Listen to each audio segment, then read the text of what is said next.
All right, listen up everyone. Welcome to today's Explainer. I'm going to be your lead dive instructor today, and I'm briefing you on the physics, the psychology, and frankly, the lethal reality of what is probably the most beautiful death trap on Earth. We're looking at a site just 8 kilometers north of Dahab, right there on the Sinai Peninsula.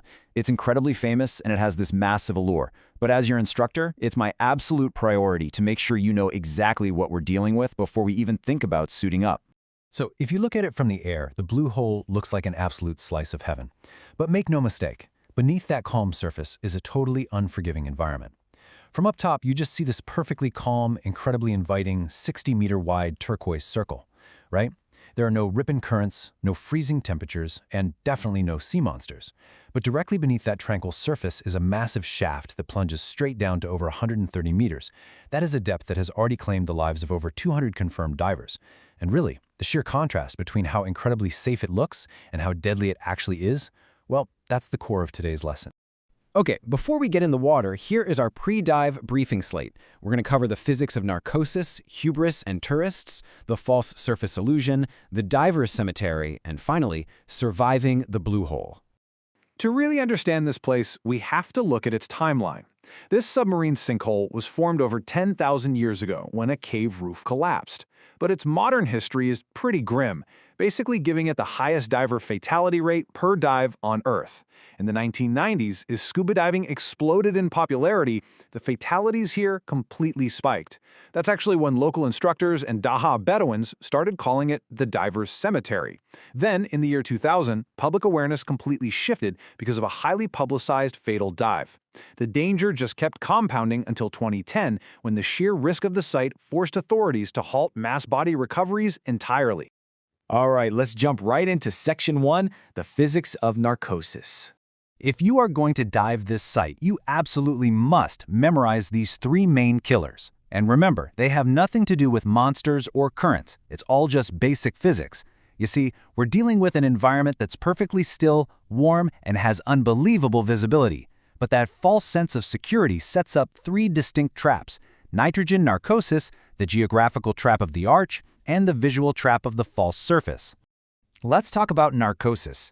Once you drop below 30 meters, the nitrogen you're breathing starts acting like a powerful narcotic on your brain. By the time you hit 50 or 60 meters, this extreme euphoria actively tricks you into ignoring your air supply and your buoyancy. It's kind of like alcohol intoxication because the dense nitrogen under pressure literally disrupts the nerve pathways in your brain. Divers call it the rapture of the deep. So instead of feeling the natural, healthy panic you should feel when you're surrounded by hundreds of feet of crushing water, your brain just floods with overconfidence. You literally feel too good to even check your gauges.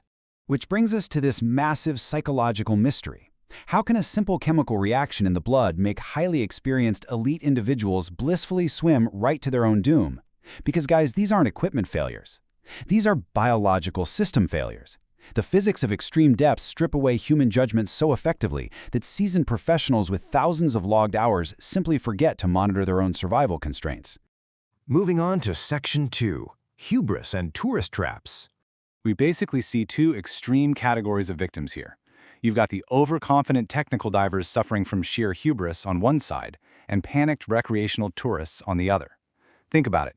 You have tourists with basic open water licenses, people strictly certified to go no deeper than 18 meters, being dragged down to 40 or 50 meters by incredibly irresponsible guides, which we saw a lot in the 2000s and 2010s.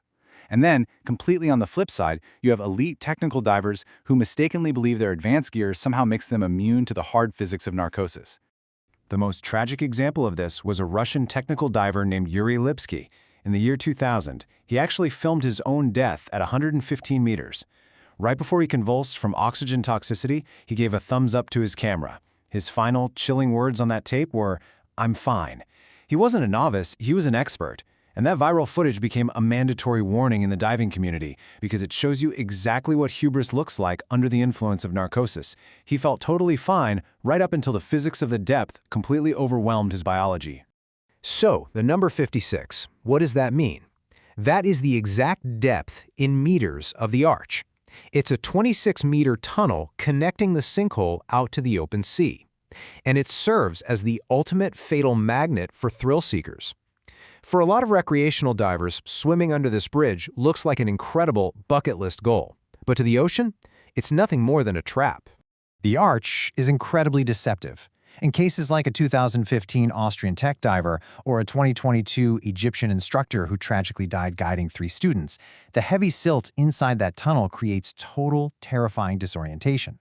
Divers go in planning a quick swim through, but once you're inside, it's dark. Kicking up even a little bit of silt drops the visibility to absolute zero. So you enter, but you easily miss the exit. And by the time the panic sets in, you are 56 meters deep, your air is running out, and even though you're only 3 minutes from the surface, it's 3 minutes too late. Let's get into Section 3, the false surface illusion. This is honestly terrifying. It's a lethal step-by-step sequence known as vertical disorientation. The calm, bright blue water literally tricks your panicked brain into swimming downward instead of up. Here's how it happens. When you're deep inside the hole and you look up, the ambient light filtering through the water is this brilliant bright blue. Your brain, which is already heavily impaired by nitrogen narcosis, falsely registers that color as the sky or the surface. In a sheer panic, divers will voluntarily ditch their weight belts, thinking they're shooting up to the surface, totally unaware that they're actually swimming sideways or downward, straight into the 130-meter abyss. This exact phenomenon claimed a French couple as recently as 2018. Which brings us to Section 4, the diverse cemetery. Remember that central shaft of the blue hole? It plummets straight down to well over 130 meters. That is the point of no return for conventional recovery efforts. Once a diver suffers vertical disorientation, or if they black out in the arch, gravity just takes over. They drop into depths that go so far beyond standard recreational or even basic technical diving limits that it's staggering. And this explains why grieving families are so often left without closure. Going below 100 meters requires a highly specialized and very dangerous breathing gas called Trimex. It demands massive, physically exhausting decompression stops just to ascend safely. For years, recovery teams were risking their own lives, facing the exact same killers we've been talking about, just to bring bodies back up. It became too dangerous. By 2010, Egyptian authorities had to make the incredibly difficult call to halt mass recoveries. It's a really somber reality. The local Daha Bedouins have a saying, "The hole keeps them." And it's a haunting truth. Dozens of bodies remain in the deep abyss today. If you go there, the cliffs surrounding the blue hole are lined with memorial plaques placed by grieving families. For many, it serves as the only physical tombstone for those whose bodies could never be safely brought back up. Okay, let's finish up with Section 5, Surviving the Blue Hole. As your instructor, my final and most important priority is making sure you survive this site. The rules are simple, but they are absolute. You strictly manage your depth limits. You avoid the arch entirely.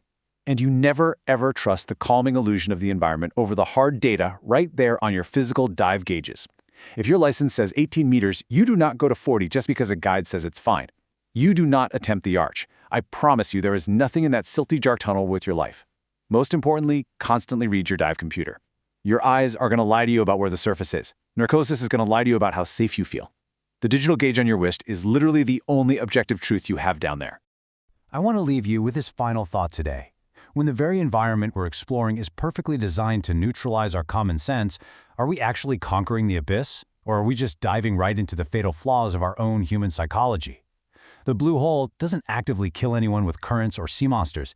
It merely provides a perfectly calm mirror that reflects our own overconfidence and our biological limitations right back at us. Remember your training, respect the physics, and please stay safe out there.